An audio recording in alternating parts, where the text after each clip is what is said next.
everybody, and welcome to Bad Ideas, the show where we look at misfires, mistakes, and miscalculations from all throughout history. I'm Tony Southcott.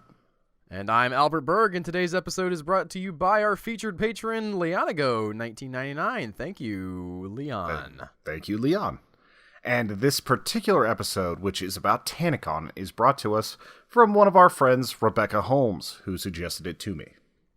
Tanacon, you say? Another episode in sort of the mini podcast within a podcast that we have where Tony covers terrible cons. Let me see if I remember what we've done already. We've done DashCon, right? Yes, we've done Fire Festival. Did Fire Festival. Is that all of them, or do you have another? There's Woodstock 99. There's, I think Zip to Zap could actually fall into this category. We've covered a few things. I just find these. We haven't covered Woodstock 99 yet, have we? I'm pretty sure we have not. That's on our list for things that are coming up. One day. Yes, we've had that suggested by a couple people now.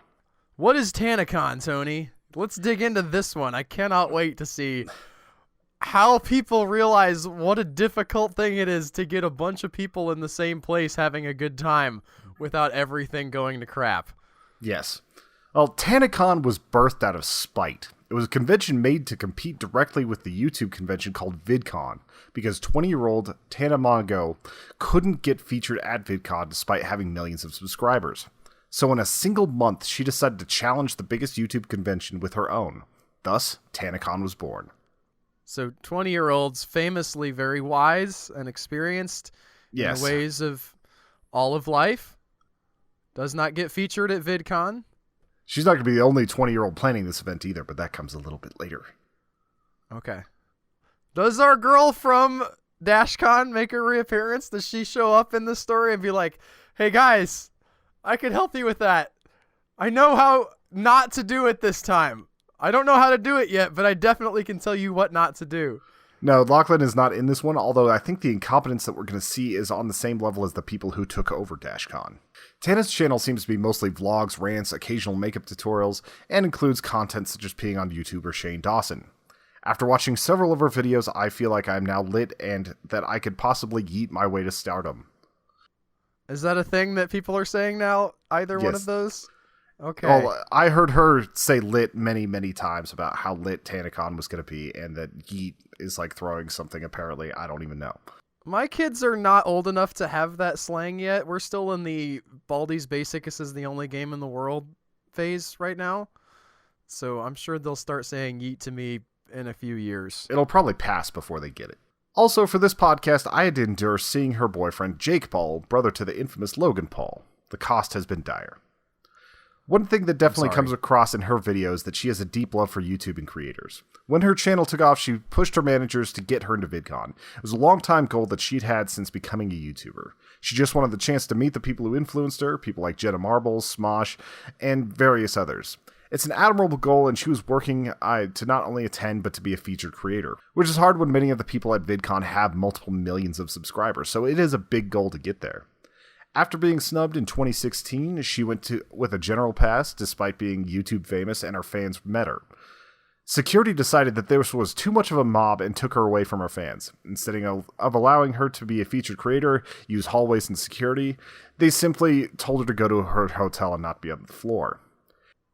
Man, I gotta say, I don't know what's coming up in this story, but that right there has got to be annoying. It's like, listen, you guys wouldn't let me come as a featured creator with all of the amenities that would allow, right? I'm sure that if you go as a featured creator, you have like a stage you can be on, you have meetups that you can do with your fans. You just show up and you say, hey, why don't you guys come meet me? And then you're like, you're too big to be here. It's like, I wasn't big enough to be here, and now I'm too big. You guys need to make up your mind. I'm actually on board with Tana. Go Tana! Yeah. This is the stuff that I'm fully on board with her with. I feel like she got a really raw deal, and it's only going to get worse and worse and worse. After some drama and a few more mobs, Tana was told to leave the premises despite being on a panel the next day. Her panel is completely full and they sing her happy birthday and all is going well. Then when her panel is over, they won't let her leave through the back because she doesn't have a featured creator pass. When she is mobbed leaving the panel through the front door, security grabs the now 17-year-old girl, drags her into a room where she is told that she's going to be banned for life. The guest manager, Lorna Chernikov, takes her aside and tells her in no certain terms that she is being kicked out and will be charged with trespassing if she doesn't leave. As 5 guards escort her off the property, some of her fans start following and chanting "Free Tana," as well as pounding on windows. They pounded so hard that a glass window about 10 feet tall actually shattered as they were getting her off the premises. There's a lot here that's gross. I mean, the fans breaking the window, I'm not necessarily on board with that. They may have been overenthusiastic, but like everything else, I'm still on her side right now. Yeah. This is going to have to be a real bad whiff for me to flip around and be like, all right, Tana, too much. Yeah, it's seriously, like, especially because she was just literally trying to get, like, from her panel. It's like, if you give somebody a panel, you should probably give them a creator pass, especially because you had, like, 80 other people that had those passes. Right, she's getting literally mobbed by her fans, which she has a ton of.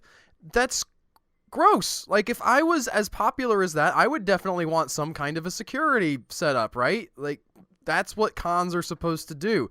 Yeah. I know we're going to be talking about how Tanacon failed, but I think the beginning of this is really a story about how Vidcon failed because they didn't keep her safe. They were not ensuring her safety the way they should have. This Bad Ideas is about multiple bad ideas. Like, this is definitely on VidCon. VidCon paid more than $1 million for security because they had so many people taking care of these YouTubers. And, like, it was about, like, for every 5,000 people, they had to hire another guard.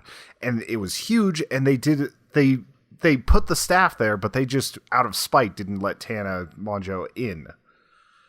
All right, now we move on to VidCon 2017. And Tana is being told that she's finally going to be a featured creator. Laura Chernikoff no longer works for the company. It looks like all is well. Tana's face is on the side of the building on 80-foot tall murals.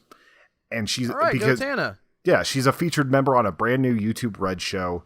They're asking her to do multiple panels. They're even handing out paper masks of her face to go along with promoting this show, using her social media to promote VidCon, and setting up all sorts of sponsors, photo events, and everything else for this particular event.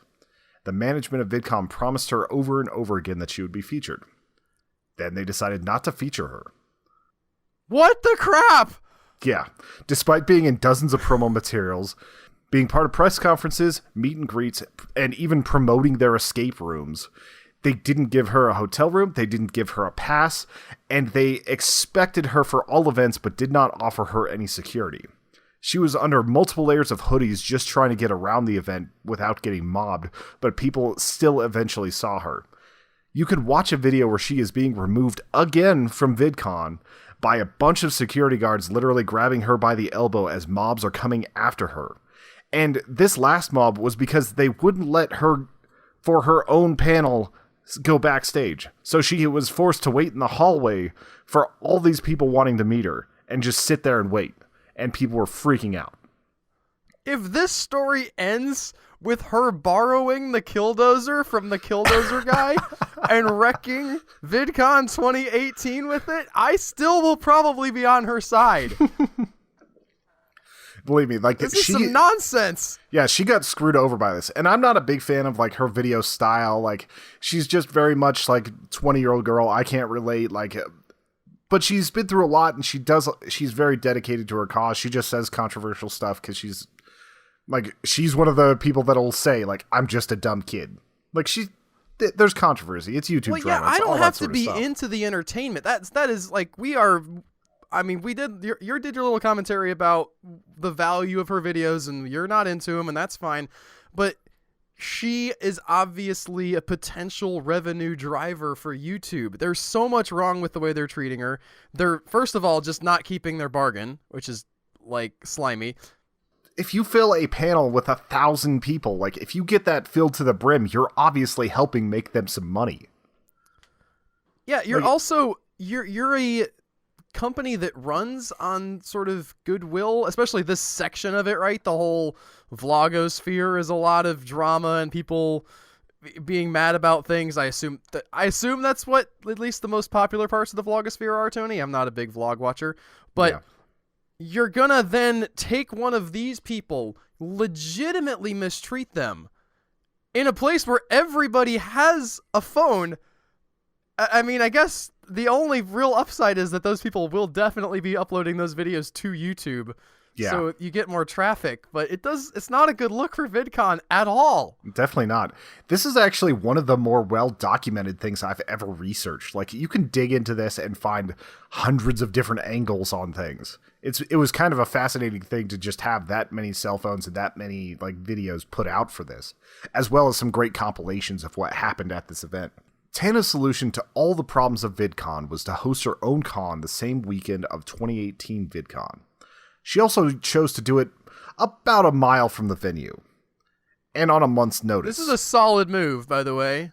I know it's going to go bad, but this Yeah. is like a real solid, like, okay, fine. I'm going to give you guys the middle finger by directly competing with you, and B, I'm going to probably not just compete, but also you're kind of there sucking off some of the YouTube people. If they're in town for VidCon, you're like, hey, you can also come over to my thing and see me. Yeah, like there was a lot of creators that were kind of double booked. She got 80 different people that were supposed to be panelists and guests at this one. The entire premise of Tanacon was supposed to be access, where most of the tickets would be completely free. She wanted people that were at VidCon to just be able to pass through, meet some of their favorite creators, and have a few people buying VIP tickets that would get special things like bags, fast passes, and so on. She just wanted it to be a very chill, like meet and greet, basically, that she never got to do because she didn't get to meet her fans at VidCon, unless they were mobbing her because they didn't have any formal way of meeting her. Now, I'm not an event planner, but someone who has the pull of a few million people on social media and YouTube should probably take a few months to get something ready, but that's just hindsight. She would hire Good Times Management to run the event, which was headed by 21-year-old Michael Weist. Oh, boy. I was going to let him pass on the name, Tony. I said, you know what? Like, maybe it sounds like kind of a cheesy name for yeah, a it sounds place like that's going to... Sounds like one of my favorite fast food chains. I love Good Times. But you know, maybe they do good work. But then you said it's run by a 21-year-old, and those two things together. And also, I know where this story is going at least a little bit because we're talking about it. Yeah. I'm really not feeling the 20-year-old Good Times manager. Yeah, and that's not to say that if a production company has 21-year-olds, like, it's a good thing, but if you're running an event with multiple thousands of people, get somebody who's run an event with multiple thousands of people more than once. Yeah, if you've got a 21-year-old who's been doing it since he's 14, I'll consider that. Yeah, he might be a prodigy. Some creds, but just based on everything I know right now, it doesn't seem good. The tickets started to move quickly, especially since the ticket for her coveted featured creator were sold for $1. Other ticket tiers went up to about $150 and you got special treatment. Because of VidCon being in town, she was able to get about 80 other YouTube stars that were supposed to come to the event, each with hundreds of thousands of their own subscribers. People like Shane Dawson, who is one of the original vloggers, and Miranda Sings, and a whole slew of others that I'm too old to have heard of. They were supposed to be near endless meet and greets, and Tana even became an ordained minister to marry people at the convention. Live music was supposed to be playing in the ballrooms, and it was supposed to just be a great party. Keep in mind that this venue, according to Fire Hazards and the Marriott, was only supposed to hold 1,000 people. So having a guest tally that is 8% of what is essentially a free show is definitely pushing the limits already. The organization Good Times Management overpromised and oversold the venue. Once again, 1,000 people were allowed, and they sold 5,200 tickets. Before the event started, there was a weird little discussion between Tana and Weist that happened, and he was saying it would be really cool if people have to wait outside to get in. And Mongeau replies, people love being oppressed outside. And this was mostly just a joke. She was talking about how, like, people talk about, oh yeah, I waited in line for concerts and everything. But once people have a quote like that, they're going to throw it out of context and basically say that this was all planned for what's coming soon. I would be willing to bet it was planned on the side of the Good Times guy. Not like a lot of money, but it seems like the kind of thing that a 21-year-old, and even, I mean, really, I don't hate this strategy. The idea of if there's a line, it must be good, right? Yeah. But if you're if you go like 400% over your limits for the venue, that's getting pretty shady. Yes. I'm not defending everything that was done here, but the idea of let's not have everybody able to get in right away, because if people see a line, they'll wonder what's going on here. maybe I should be involved in this. It'll be good publicity maybe for next year, because I'm assuming he's thinking, hey, we can do this every year. We'll grow. It'll be a thing. Not knowing that he's about to crash and burn.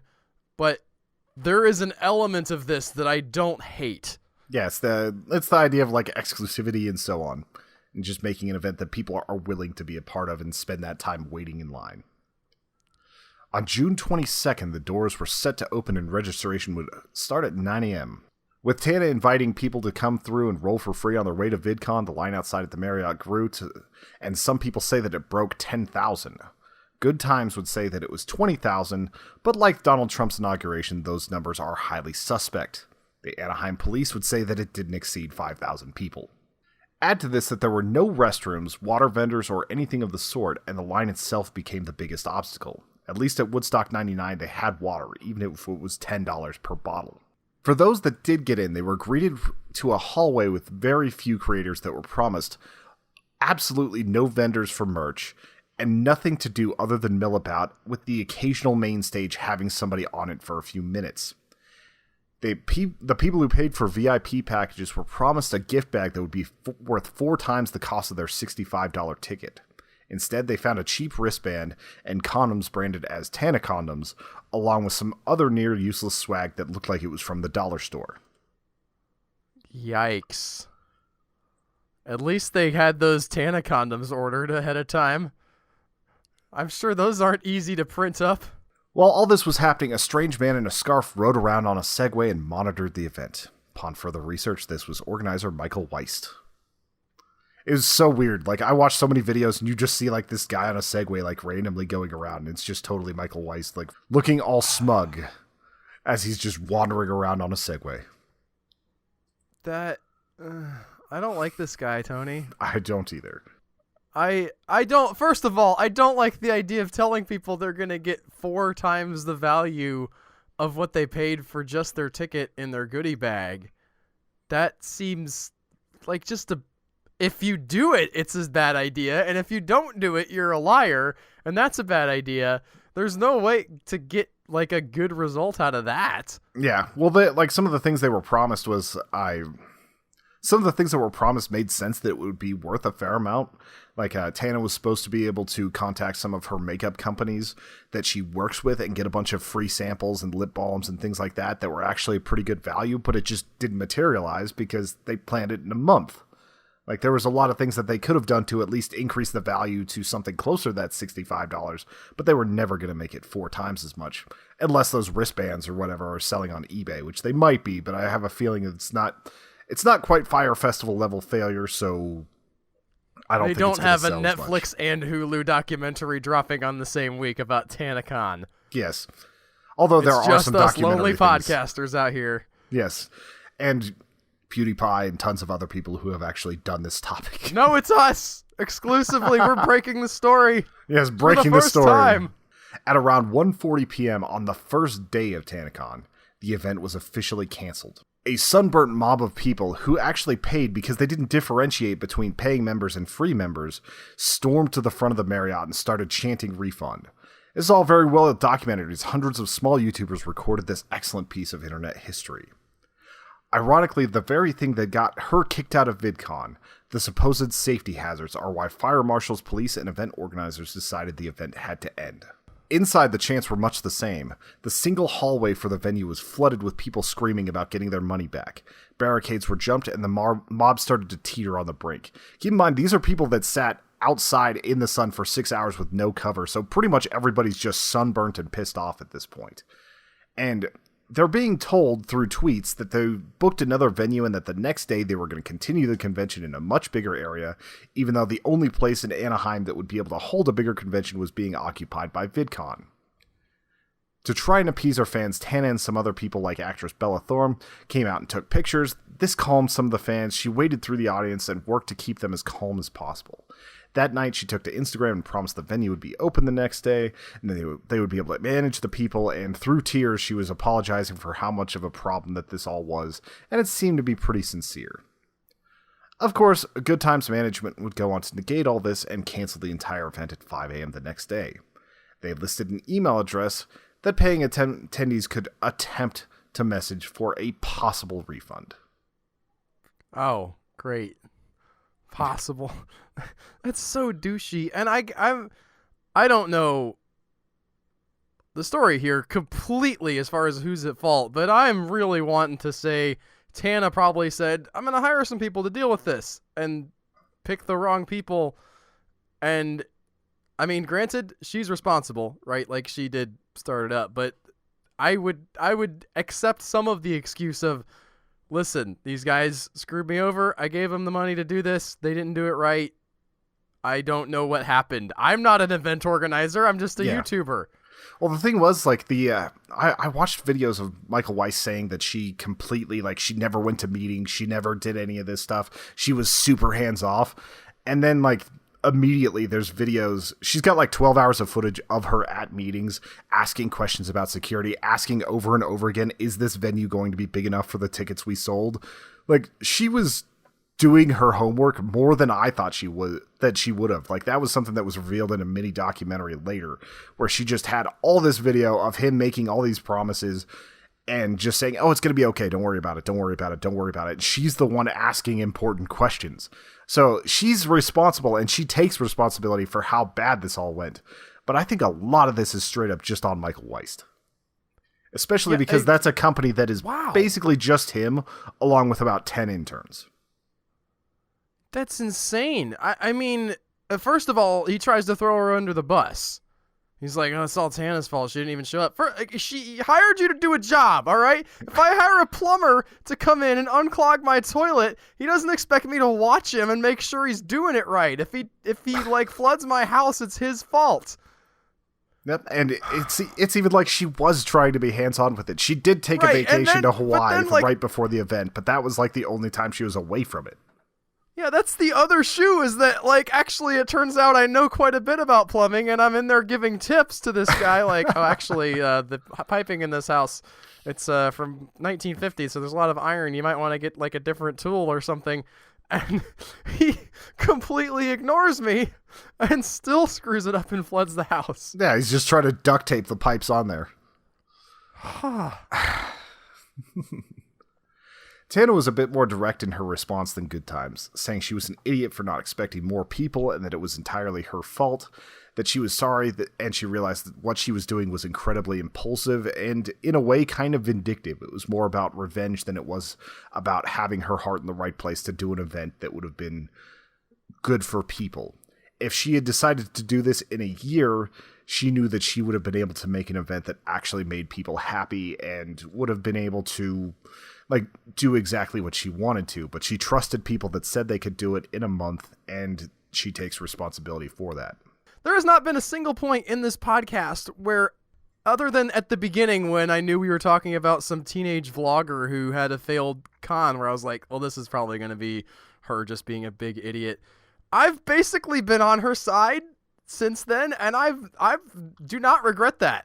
Yeah, and the funny thing is, I thought that I was going to be off of her side the entire time, because the way Becca framed it for me, the person who suggested this episode, was, yeah, she's like this horrible person, and she did really bad, and like this whole con was a giant mess. And like, I watched enough videos, and I think she was being sincere about like how much she messed up, because she keeps admitting it over and over again. She's owning everything about it, and it's admirable. She could absolutely pin it on other people. It would be super, super easy to just say, listen, that guy screwed it up. I mean, that's what we're saying. The other guy screwed it up. She's not doing that. She's doing the Jocko Willink extreme ownership thing of, no, I was in charge. Look, I paid. My name is on the thing. It's my fault that this went bad, and I'm sorry, and I've learned something, and I'll try to do it better next time. She did it for what I think is a pretty good reason. She legitimately got screwed over by Vidcon. I don't know anything about this lady's other life, right? Anything else beyond like what she's been doing on Vidcon or what kind of person she is. I mean, again, like, I have my suspicions about that whole vlogosphere, but from just what I've heard, I got some respect for this girl. Yeah, and you can tell that on the edges, like there are moments where she wants to put the blame on him, and she'll even say, like, she'll say things about things that he messed up, but in the end she always comes back to that ownership, so that's a good thing. And I think that she's responded to this about as well as a person can. Like, she never tried to sugarcoat it. She just, like, she put out videos about what was wrong. She was on everybody else's channels. And now it's become kind of a thing where she can look back on it and be like, yeah, that was hilariously awful. And also, nobody really got hurt in this. There was one person that had, like, a heat stroke that got treated. People got sunburns. It's not like somebody died here. Considering how angry some of these people were and how close it was to actually looking like there might have been a quick riot, they got lucky that it didn't get to that level. But this is mostly just a catastrophic screw-up of mismanagement than it is something where people died. So she got lucky with that, too. Yeah, I think this is definitely one of those things where you're going to make mistakes.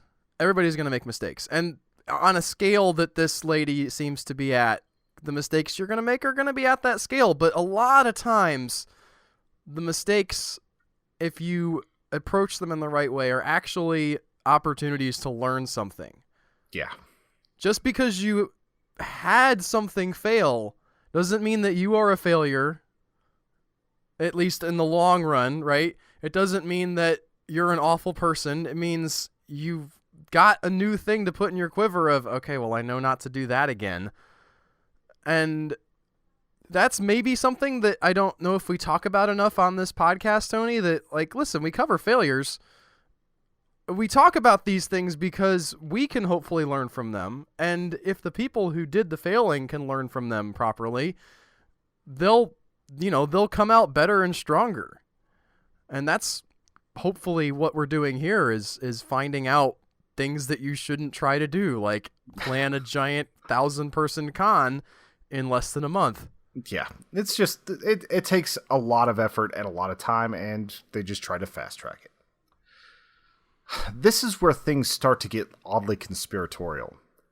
Oh, there's more? There's more. Oh, no, I thought we were I was wrapping up, Tony. No, like there's a little bit more where it gets shadier, and this goes back to the Good Times twist! Company. Twist ending! Whenever people were in the event, they noticed that they could not find other people with free passes. So an event that had the premise of a free con seemed to be a major farce. After looking into it, the Good Times Company only released about 200 to 300 free tickets and charged 4,000 people for $65 and $150 tickets. They also cut major corners in security, claiming they spent $100,000. They only spent about $60,000. They have contracts with the Marriott saying that they could only have 1,000 people despite selling 5,000 tickets. Like, there are a lot of things here that immediately make it look like there was some malicious intent from Michael Weist, or at least that he was running some sort of a scam to get some money.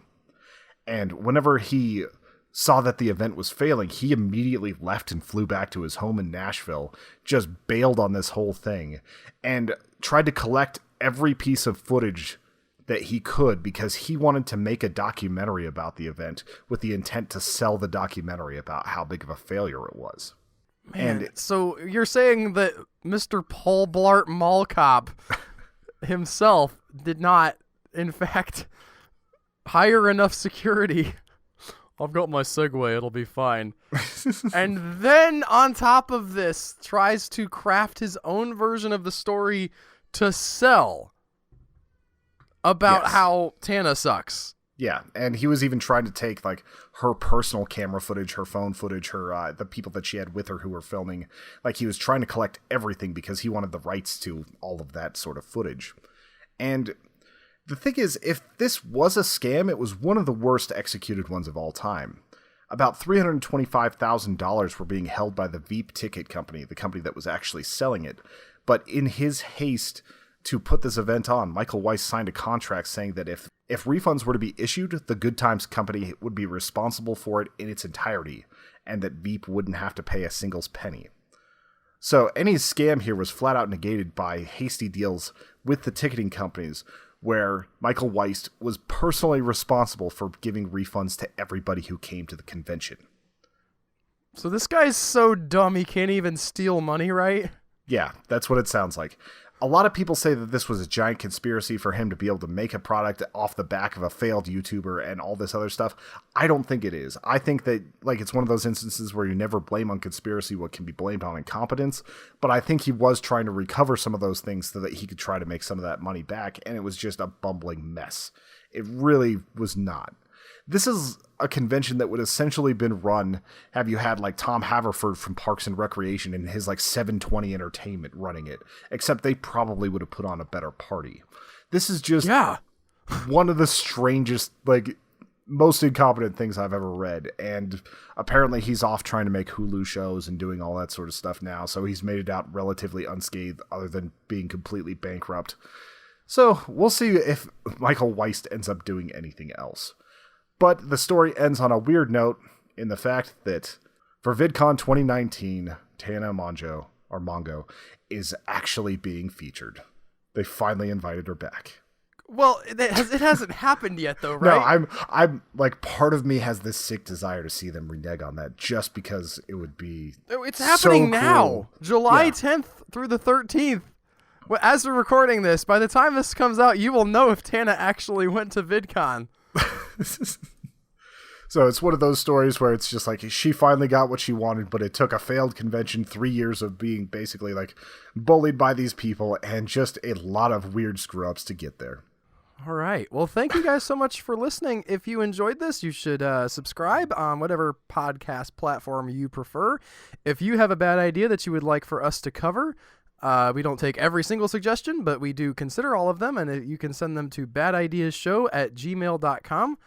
And if you really want to help support us, you can go over to our patreon.com. You can go over to our Patreon page at patreon.com/humanechoes and get some cool stuff there. We have an extra podcast we do only for patrons with us and some of the other people who work with us. And yeah, we'll see you guys next week with another episode of Bad Ideas. Have a good one. Bye.